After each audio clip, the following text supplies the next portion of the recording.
Welcome all of you. मैं हूं आनंद Mishra, house of studies में आप सभी का स्वागत है। बिहार एपीओ वैकेंसी 2026 जल्दी आउट होने वाला है, नोटिफाई होने वाला है। 300 टोटल पोस्ट नोटिफाई होगी। विभाग की तरफ से भी जानकारी आ रही है।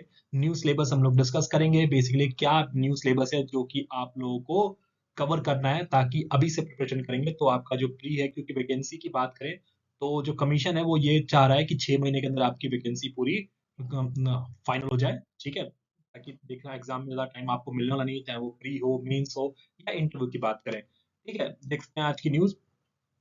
अदालत में 300 अभियोजन अफसरों की भर्ती होगी, जल्द आएगी वैकेंसी। बिहार की न्यायिक व्यवस्था को मजबूत बनाने के लिए राज्य सरकार जो है जल्दी 300 अभियोजन अधिकारी की बात करता है, प्रोसिक्यूशन ऑफिसर की भर्ती करेगा। ठीक है, क्लियर है। जिसमें आप देख सकते हैं जो साथ में बीपीएससी के लिखता है, देखो बीपीएससी वैकेंसी निकालेगा जल्दी। उम्मीद है ये नियुक्ति को पूरी प्रक्रिया में 4 से 6 महीने में पूरी हो जाएगी। ठीक है, तो चयनित अधिकारियों को शुरुआत में तैनात मजिस्ट्रेट कोर्ट में, आपको ऑब्वियस बात है जो जुडिशियल मजिस्ट्रेट कोर्ट होती है वहां पे आपको होता है। ठीक है, उसके बाद आपकी जो 7 साल की प्रैक्टिस के बाद, बेसिक अनुभव के बाद, आपको सेशंस कोर्ट या विशेष अदालतों में, चाहे वो पॉक्सो के मैटर हो, SC ST एक्ट हो, तो ठीक है, और इस सब केसेस में आपको भेजा जाता है, जो कि आप प्रमोट हो गया। इससे पहले जो वैकेंसी आई थी ऑलमोस्ट 500 सीट्स की आपकी यहाँ पे बहाली देखने को मिलेगी। ठीक है, जो आपका ऑब्वियस बात है 4 साल हो गए हैं ऑलमोस्ट। ठीक है, 2021 में आपकी वैकेंसी आई थी।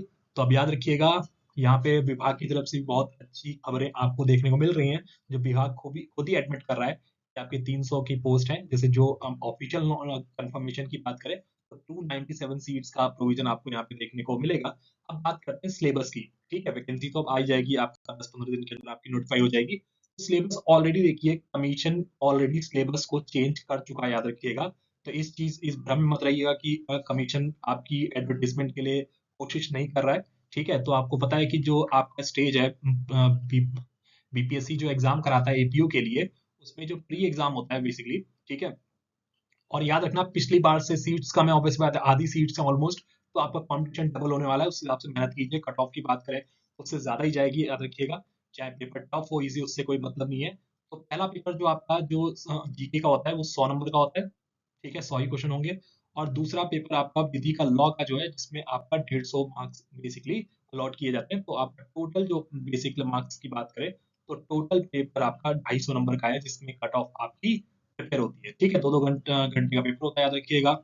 ठीक है, जिसमें दोनों में ही, जिसमें 100 क्वेश्चन होते हैं। जो लॉ की बात करें तो एक क्वेश्चन 1.5 नंबर का होता है, और जो जीके होता है वो एक क्वेश्चन 1 नंबर की वेटेज रखता है। ठीक है, उसके साथ आप लोग सामान्य अध्ययन में देख सकते हैं, जो भी जितना भी जीके आप देखते हैं, चाहे वो सामान्य विज्ञान की बात करें, हिस्ट्री, आप भारतीय इतिहास की बात करें, संस्कृति है, भारतीय राज्य व्यवस्था है, पॉलिटी है, आपका भूगोल है, ज्योग्राफी, आपसे इन सब क्वेश्चंस पूछे जाएंगे। विधि की बात करें, लॉ में अगर आप देखेंगे तो नए लॉज इंट्रोड्यूस हो चुके हैं, याद रखिएगा।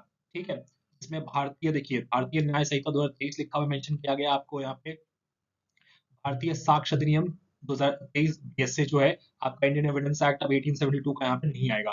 तो नए तीनों लॉज पढ़ने हैं। फिर आपका भारतीय नागरिक सुरक्षा संहिता बीएनएसएस आपको 2023 का। उसके साथ आपका भारतीय संविधान जो था, ये पहले सिलेबस में हुआ करता था, लेकिन जो चेंजेस आपको देखने मिलेंगे, चेंज हुआ है इस बार, इसमें इंक्लूड किया गया पहली बार, क्योंकि जनरली पूछा नहीं जाता था। लेकिन पहली बार अगर आप देखेंगे यहाँ पे सीपीसी इंक्लूड किया गया है, सिविल प्रक्रिया संहिता 1908। तो सीपीसी यहाँ पे ऐड किया गया, एडिशन है, याद रखिएगा इस पेपर में। ठीक है, तो पहले आपको सीपीसी भी साथ में कवर करना है। अब हम बात करते हैं मुख्य परीक्षा, जो मेंस एग्जामिनेशन है, उसमें भी आपको डिफरेंट आपको पेपर देखने को मिलेंगे, देख सकते हैं। जिसमें आपका सीपीसी मेंस में भी ऐड हो गया है, तो प्री में तो था ही, मेंस में भी इसकी वेटेज मिलेगी। और पेपर्स आपके अलग हो गए, देखिए पहला पेपर आपको दिखेगा सामान्य अध्ययन। ठीक है, 100 नंबर की वेटेज का रखता हुआ। ठीक है, अभी हम दूसरा और तीसरा पेपर डिस्कस नहीं करेंगे, क्योंकि ये बेसिकली अभी क्वालिफाइंग नेचर का है। जो दूसरा और तीसरा पेपर आपको दिख रहा है, सेकंड और थर्ड पेपर दिख रहा है आप लोगों को, सेकंड और थर्ड पेपर जो हिंदी और इंग्लिश लैंग्वेज का है, ये बेसिकली बस क्वालिफाइंग है। क्वालिफाइंग आपको देखने को मिलेगा। इसमें आपको 30% मार्क्स स्कोर करना है, याद रखिएगा। ठीक है, 30% आपको मार्क्स स्कोर करना है। तो बस आपका पेपर, अगर ये कॉपीज में, अगर आपका हिंदी और इंग्लिश में किसी में भी एक में अगर आप फेल हो जाते हैं, तो ऑब्वियस बात है आपकी बाकी कॉपी चेक नहीं होती है, आप मेरिट में वैसे भी आउट हो जाते हैं। ये बस क्वालिफाइंग नेचर है, इसे मेरिट नहीं काउंट होगी, याद रखिए। मेरिट काउंट के लिए कौन कौन सब्जेक्ट है, जो बाकी आपके 6 सब्जेक्ट, मतलब 6 पेपर्स हो गए। First paper 4th 5th 6th 7th 8th इनके बेसिस पे आपकी मेरिट बनेगी और साथ में इंटरव्यू के, ठीक है। चौथा पेपर जो है आपका भारतीय न्याय संहिता है आपका बीएनएस, देखो ये 150 नंबर का बीएनएस से पूछा जाएगा। फिर आपका जो पांचवा पेपर है भारतीय साक्ष्य अधिनियम, जो आपका इंडियन एविडेंस एक्ट था, तो अब आपका बीएससी हो गया भारतीय साक्ष्य अधिनियम, जिससे 150 नंबर वेटेज, देखिए अच्छी खासी वेटेज, देखो बीएनएस और बीएसए दोनों की 150 नंबर वेटेज है। और आपका भारतीय नागरिक सुरक्षा संहिता जो आपका प्रोसीजर है, बेसिकली बीएनएसएस की बात करते हैं, तो उसकी वेटेज 75 मार्क्स कर दी, कम कर दी गई है बीएनएसएस की वेटेज। और सीपीसी सिविल जो प्रक्रिया संहिता है सीपीसी, इसका आपका वेटेज 75 नंबर इंक्लूड होता है। ये दोनों पेपर एक ही होगा 150 नंबर का, लेकिन इसमें आधा आपका बीएनएसएस से क्वेश्चन पूछे जाएंगे, आधा पार्ट आप बेसिकली आपका सीपीसी से रखेगा। फिर आपका भारतीय संवैधानिक विधि जो है उसमें 150 नंबर, ठीक है। और साथ में आपका जो कॉन्स्टिट्यूशन की भी अच्छी खासी वेटेज है। और अन्य लॉ की बात करें, इसकी लिस्ट अभी आपको मैं मेंशन कराऊंगा, तो वो आपका 150 नंबर वेटेज है, ठीक है। पहला पेपर सामान्य अध्ययन जो कि प्री में था वही सिलेबस होगा। दूसरा हिंदी का है। तीसरा इंग्लिश जो कि आपको क्वालिफाइंग नेचर का, जैसे लिखा है 30% मार्क्स लाना आपका कंपल्सरी, याद रखिएगा। फिर चौथा पेपर, पांचवा छठा हम लोग डिस्कस कर चुके हैं, सातवां भी डिस्कस कर चुके हैं। अब 8th पेपर जो है आपका अन्य विधि का, जो अदर लॉ की बात की जाए, यहाँ पे आप देख सकते हैं डिफरेंट एक्ट्स की लिस्ट दी गई है, अगर आप ध्यान से देखेंगे तो, ठीक है। आर्म्स एक्ट आपको दिख रहा है, ठीक है। एक्सप्लोजिव ऑफेंस आपको देखने को मिलेगा, सब्सटेंस ऑफेंस में देखने को मिलेगा 1908 वाला। उसके बाद आपको नार्कोटिक ड्रग्स एक्ट आपको देखने को मिलता है, 3 एक्ट हो गए यहाँ पे। फिर चौथा आपको देखो यहाँ पे चैप्टर 11 बेसिकली स्पेशली आपसे पूछा जाएगा, इंफॉर्मेशन एंड टेक्नोलॉजीज एक्ट, ठीक है। इसका बस चैप्टर 11 पूछा जाएगा, याद रखिए पूरा एक्ट पढ़ने की जरूरत नहीं है, क्योंकि प्री में आपका ये सब्जेक्ट नहीं आता है, ठीक है। उसके बाद अगर आप देखोगे तो बेसिक एक्साइज एक्ट पूछा जा रहा है आप लोगों से, ठीक है। उसका चैप्टर स्पेसिफाई कर दिया यहाँ पे, ये चैप्टर, ठीक है, क्लियर है। अब बिहार अधिनियम जो है, ठीक है, इससे आपको बस जो स्पेसिफिक लिखा है सिलेबस में ऑफिसर उतना ही रिस्ट्रिक्टेड रहेगा, याद रखिएगा, ठीक है।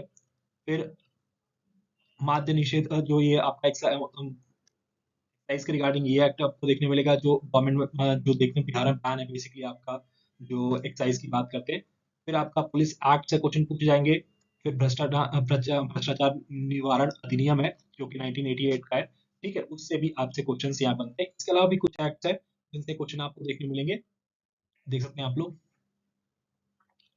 अनुसूचित जाति जनजाति जो SC and ST atrocities act है, उससे क्वेश्चन पूछा जाएगा।